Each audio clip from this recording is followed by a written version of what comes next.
আলহামদুলিল্লাহ, আল্লাহর রহমতে বর্তমানে ওনার ক্যান্সার মার্কার টেস্ট গুলো সম্পূর্ণরূপে নেগেটিভ। মানে ওনার শরীরে বর্তমানে কোনো প্রকার ক্যান্সার নাই এবং উনি ব্লাডও আলহামদুলিল্লাহ আগের থেকে অনেক ভালো আছে।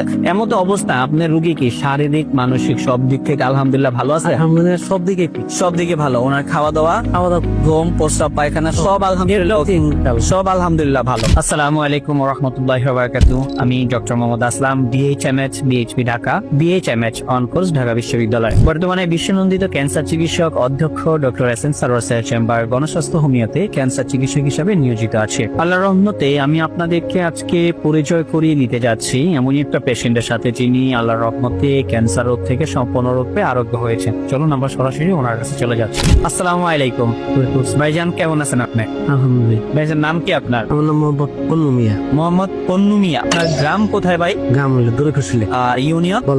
বল্লা। বল্লা ইউনিয়ন। থানা কোনটা? কালিহাত। আর জেলা? টাঙ্গাইল। টাঙ্গাইল জেলা। আচ্ছা, আপনার বাবার নাম কি? মুজিবুর রহমান। মায়ের নাম? খুদেজা বেগম। খুদেজা বেগম। আপনার বোনের নাম কি? জায়দা। জায়েদা।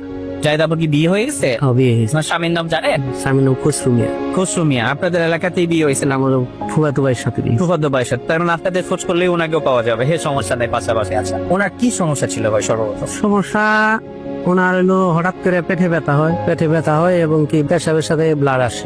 প্রস্তাবের সাথে ব্লাড আসে, তখন আমরা সদর হাসপাতালে নিয়ে যাই। ওইখান থেকে তারা পরীক্ষা করে বলে যে এনার এই কিডনিতে টিউমার আছে। তো আমরা তখন উন্নত চিকিৎসার জন্য আমরা মির্জাপুর কুমেদানি হাসপাতালে নিয়ে আসি। কুমুদিনী হসপিটালে? হ্যাঁ, মির্জাপুর কুমেদানি হাসপাতালে নিয়ে আসার পরে ওনারা পরীক্ষা নিরীক্ষা করে বললো যে টিউমারে ওটা অপারেশন করতে গেলে একটা কিডনি ওনার ফেলে দিতে হবে। তখন আমরা অপারেশন করাইলাম আর কি। অপারেশন করানোর পরে তারপরে ওটারে বায়োপসি করবার নিয়ে দিল, যেটার মধ্যে দেখা যায় যে ভাইরাস আছে কিনা বা ক্যান্সারের জীবন আছে কিনা। তো ঢাকাতে পাঠাইলো। ওখান থেকে ওইটা রিপোর্ট গেল যে ওনার ক্যান্সার আছে। পরে ওই বললো যে আমাদের এখানে এটার চিকিৎসা মানে এটার ধাপটা ছিল ফুড করে মানে এবার লাস্ট টেস্ট ছিল। লাস্ট টেস্ট বললো যে আমাদের এখানে এটার চিকিৎসা হবে না, আপনারা ওই এই মহাখালীতে যান। মহাখালী ক্যান্সার হাসপাতালে। পরে আমরা ওনারে নিয়ে আসলাম, আমার বোনের মহাখালী হাসপাতালে নিয়ে আসলাম। মানে অপারেশনের পরবর্তীতে মহাখালী।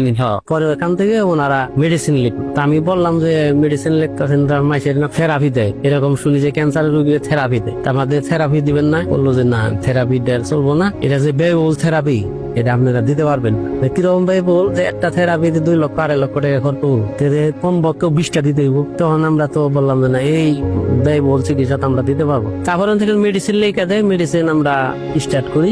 মেডিসিন খাওয়ার পরে 1 মাস খাওয়ার পরে রোগীর কোনো উন্নতি হয় না। যে ওটা মেডিসিন খাইলে পারা মানে কোনো খানা দানাই করতে পারে না, মুখটা মানে একবারে জ্বলে যায়। ওটা তো বললো যে এই ট্যাবলেটটাই থেরাপি, যে ক্যাপসুলটা মানে ওরাল কেমন, যেটাকে আমরা বলি খাওয়ার মাধ্যমে তো ওটা খাইলে ওরা পানিটাও খাইতে পারে। রোগীর হালাত খুব খারাপ। এর মধ্যে আপনাদের এই গণস্বাস্থ্য হোমিওর একটা ভিডিও আপনি পাইছেন আর কি।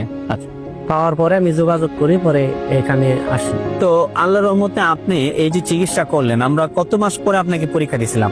4 মাস পরে। 4 মাস পরে আমরা আপনাকে পরীক্ষা দিয়েছিলাম। 4 মাস পরে পরীক্ষা রিপোর্ট গুলো কি আসছিল? 4 মাস পরে পরীক্ষা রিপোর্ট তো ভালো আসছে।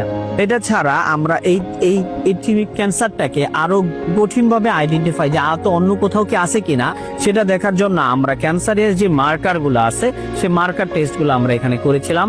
আলহামদুলিল্লাহ, আল্লাহর রহমতে বর্তমানে ওনার ক্যান্সার মার্কার টেস্ট গুলো সম্পূর্ণরূপে নেগেটিভ। মানে ওনার শরীরে বর্তমানে কোনো প্রকার ক্যান্সার নাই এবং উনি ব্লাডও আলহামদুলিল্লাহ আগের থেকে অনেক ভালো আছে।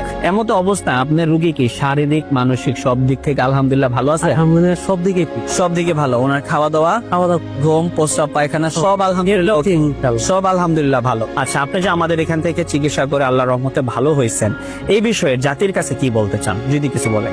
জাতির কাছে বলতে চাই, এলোপ্যাথি চিকিৎসা করে যে ব্যয়বহুল, তারপরে নিশ্চিত মৃত্যু আমাদের ওইখানে আরো ঘটছে। যার কারণে আমার বোন, আমি মৃত্যু যাই নাই, যে বোন বাদী মারাই যাব। একটা ট্রিটমেন্ট আমি দিয়ে দেখি, মানে লাস্ট কি হয় কি আল্লাহ করে। এত হায়াত না থাকলে তো পৃথিবীর কেউ বাঁচাইতে পারবো না। কেউ বাঁচাইতে পারবো না, পারবো না। যার কারণে আমি এখানে আসি, গণস্বাস্থ্য হোমিওতে আসি। ওষুধ খাওয়ার পরে আল্লাহ রহমতে বর্তমানে খুবই ভালো রেজাল্ট, খুবই ভালো। আমরা সারা বাংলাদেশের মানুষকে বলবো, যাদের এই সমস্যা আছে তারা এই গণস্বাস্থ্য হোমিওতে যোগাযোগ করবেন এবং এখান থেকে মেডিসিন নেন। যেভাবে তারা বলে, এখানে যেভাবে তারা লেখা দেয়, ওইভাবে নিয়মিত যদি আপনি খাইতে পারেন, ইনশাল্লাহ, যেহেতু আমার বোনের চিকিৎসা হয়েছে, ভালো হয়েছে, আপনাদেরও আল্লাহ ভালো করুন।